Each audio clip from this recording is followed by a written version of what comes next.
Serious, what is the harshest truth you've ever learned? Sometimes you are the bad guy. Everyone is someone's bad guy.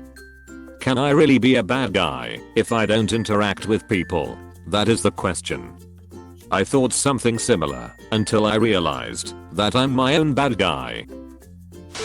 That no matter how much you care for and value someone, they are never obligated to be the same to you, especially friends. That one stung. That sucks that you went through it too. It's a hard lesson to learn, that's for sure. I'm doing better now, but it really did affect me being able to trust people. That even your best friend can turn into a stranger rather fast. It can go the other way too.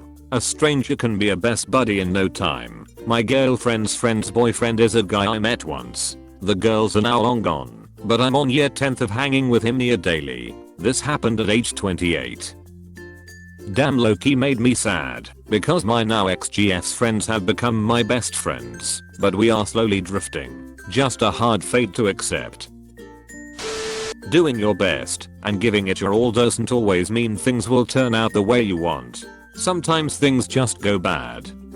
It is possible to commit no mistakes and still lose. That is not a weakness, that is life. Captain Jane Luckbucket. This is the one. You cannot control everything, and what you cannot control can be awful. Don't fall in love with potential. Learned this the hard way. Crossed my own personal boundaries just because I was holding on to a person's potential. Never again.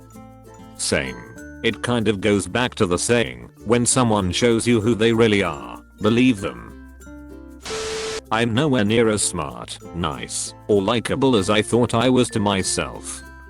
This is also the first step to becoming a smarter, nicer, and more likable person.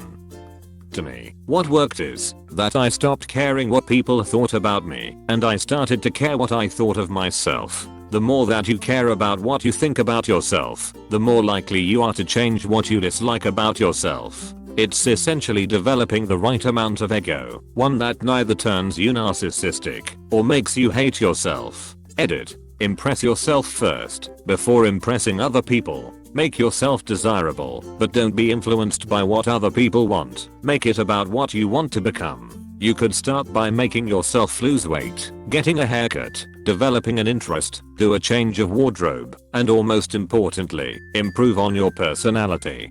Fix what is wrong and make it better. Only then will you care and value yourself so much that you don't care if someone thinks badly of you, but be wary of becoming self-centered.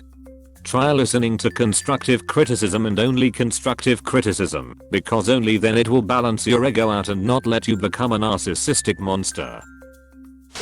Loving someone unconditionally and being willing to do anything for them doesn't mean that they will feel the same way about you. You can't love someone into loving you back. Every organization, no matter how lauded, how aspirational, how trusted, is still at the end, if the day comprised of very fallible humans. That's a good one to call out. People spend so much time trying to tear down generally good things because they don't like what some employee or volunteer did in a moment of weakness. If somebody doesn't want to be helped, you can't help them. This one hurt with a suicidal brother. I just lost my brother to suicide last month, a day before his 29th birthday. He was my only biological sibling. Thank you for writing this. It's never a stranger who betrays you. As someone said, to stab someone in the back, you need to get behind them first. You can do everything right, give something 100% effort, follow all the rules and still fail. It is possible to commit no mistakes and still lose. That is not a weakness. That is life. Jane Luckbucket. CPTS Enterprise. NCC 1701D. In a relationship, love is not enough. Yup. Two people can love each other like crazy, and it can still be impossible to make the relationship work. Honestly, this is the hardest part of adult life for me. I'm in a truly great marriage, and I'm someone's world, but it isn't the true love I grew up hoping to find. I've had some amazing romances, but they all burn out and fade before too long. This is my healthiest relationship by far, but it's still hard knowing that kind of relationship I wanted as a kid doesn't exist. I prefer to think that Disney got true love wrong. True love is when they wipe vomit off your face, when you're sick or comfort you, when you're having a meltdown. True love is sitting next to someone in silence and just feeling good in their presence. True love isn't having intense movie level sex twice a day or having deep life altering conversations every day while staring into each other's eyes. True love is pausing during your 100th conversation about literally the same topic and realizing you'll never get tired of talking to them. And sometimes you can find that love and it isn't enough. Don't take anything for granted. Things change so fast and life is really short. I remember having so many friends not that long ago who are now strangers. A big one for me is how many last times you're going to have and how often you won't realize it's a last time. Things can change so fast. Go bowling every Monday, have a convention you and your friends go to yearly, hang out regularly with the same people. One day is going to be the last time it happens, and almost without fail you will not know. Then you go days without talking to someone, then weeks, then months, then one day you realize that you aren't really friends anymore. No major fallout, just your lives are no longer compatible. When someone dies you are never seeing them again. The day my partner died I fell into my bed at night and cried my absolute heart out knowing I would never hear her voice again, and it destroyed me. My bedroom was so quiet, dull, and hollow and I just felt hopeless. That was 6 years ago, and I can vividly remember my surroundings and feelings from that moment. That is absolute truth. I'm only 8 months into dealing with my partner's death, and the empty space next to me in bed still has weight to it. You can speak as many languages as you want, have multiple degrees and certificates and still be rejected at the simplest of jobs. I landed a better job when I took the MBA off my resume. I anticipated that my resume outpunted my current spot in the career path and made a go without it.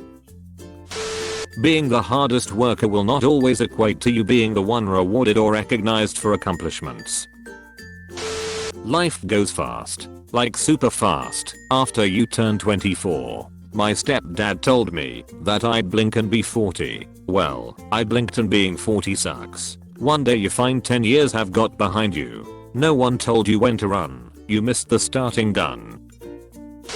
Stop worrying what others think. Most people are so caught up in themselves they barely know anyone else exists. Don't let your ego convince you that anyone gives a rat's ass about what you're doing.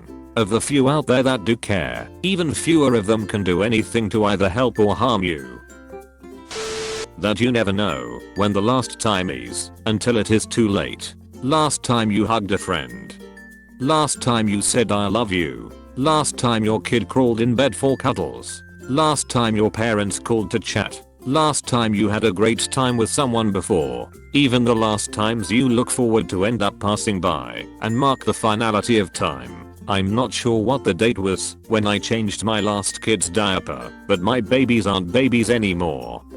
Last time your parents called to chat. My father has suffered from dementia for the better part of a decade now. On my birthday, every year, he would call and tell me the story about how he was at work when my mom went into labor, how the foreman called out asking if someone by my dad's name was there.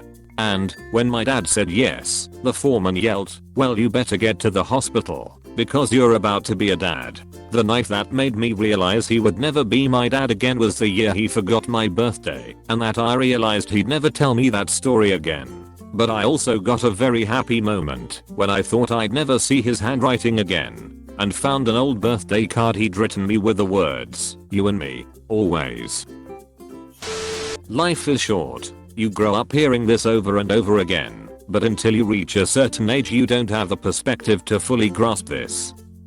The mid-30s hit hard. Nostalgia is a liar.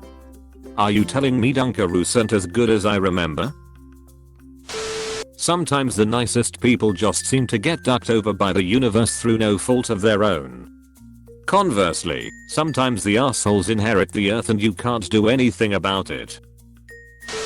That one day our parents, grandparents, people who always have been there for you etc. are going to be gone for the rest of your life. This It sucks to outlive most of your family. I'm from a small family and my grandparents, parents, aunts, and uncles on both sides are all gone. It's just me, my sister and a few cousins still living. Your life is actually comically short, and it wasn't meant to feel long for your convenience. If you're 16 or older, you've started feeling that uncomfortable feeling that a year is much shorter than you thought. This year felt like 4 months to me, lol.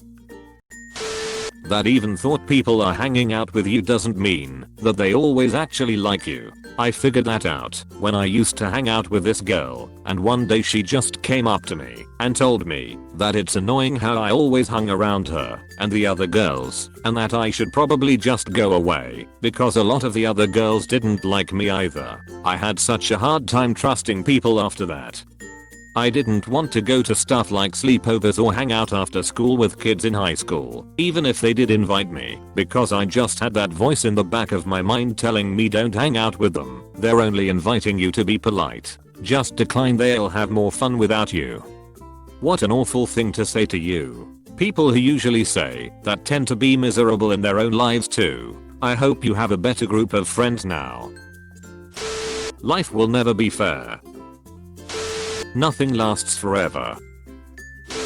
Without help, trauma never goes away properly. I know this is frowned on, but thank you for the awards. They are much appreciated and make me smile. However, if you were considering a paid award, please instead donate that money to either your local mental health aid or your local animal shelter, please. It can do so much good. Thank you all for your wonderful responses. That the world doesn't wait for you to be okay. You just gotta learn to pick yourself up and get better. No matter how talented you are at something, there will always be someone way better than you. Talent. You're right. There will always be someone who's as talented or more talented than you are. Talent just gets you a seat at the table. Too many people think being talented is all you need and the opportunities will come rolling in, but that's not the case. It's the people who couple talent with gumption that get the opportunities. Hell, I've seen guys with barely any talent but strong work ethics and willingness to do whatever it takes run all over guys with obscene amounts of talent but no gumption. No matter what you have or what you do, you will be essentially forgotten after a few generations. Weirdly enough, this one doesn't really bother me that much. Like, yeah, I will be essentially forgotten sooner or later, but it's not like I have much to be remembered for. In fact, most of us won't have much to be remembered for other than a few interesting stories here and there, so I might as well get used to the fact that I will be forgotten eventually. No one is 100% in your corner. True, I'm not even in my corner 100% of the time. Even if you treat someone really well and you both love each other, it doesn't always end like a Hollywood movie. Sometimes there are too many obstacles. Nice people don't necessarily get treated very nicely. My dad is a terrible person and I'm not immune to it. I have to let go of him. I have to actually reject my own parent. He's a crippled alcoholic and I have to essentially abandon him anyways, because he's also an awful person. It is the right thing, but it feels very wrong. But the relief you'll feel a few years on will be worth it. I went no contact with my narcissist mom 15 plus years ago, and I can honestly say that I've become slightly better every day because of it. It'll hurt at first, but it will be the best thing you've ever done for yourself. Ultimately, you must stand alone, and what your loved ones think about you doesn't matter. In the end, you are you, and that is enough. Sucks if you're caught up in getting likes and reactions in social media. Sometimes, despite widespread evidence, logical reasoning and common sense, there will always be people who would blame the victim and support the abusers. And they are common. That most people are just assholes and will treat you with no respect if they don't have to. Worked in retail long enough to not be surprised by any kind of shitty behavior anymore. It's the nice people that caught me off guard. This is why I try to be courteous to anybody helping me with anything customer service related. That occasional pleasantly surprised look is always nice. You can die at any moment, any day of any number of thousands of reasons. Make every day count and live it like it's your last. Look back at your day. If you died and looked down at yourself, would you have done everything you wanted to? I was just going to say something similar. No guarantees. None whatsoever. I dealt with a 13-year-old last night who went from I don't feel good to full cardiac arrest in an hour. She had immediate CPR, immediate medical attention, a helicopter on standby, and she died. The worst thing can happen to anyone at any time. Don't waste time. Thank you very much for watching. I hope you enjoyed the video. Please subscribe to my channel for more curated daily Reddit stories.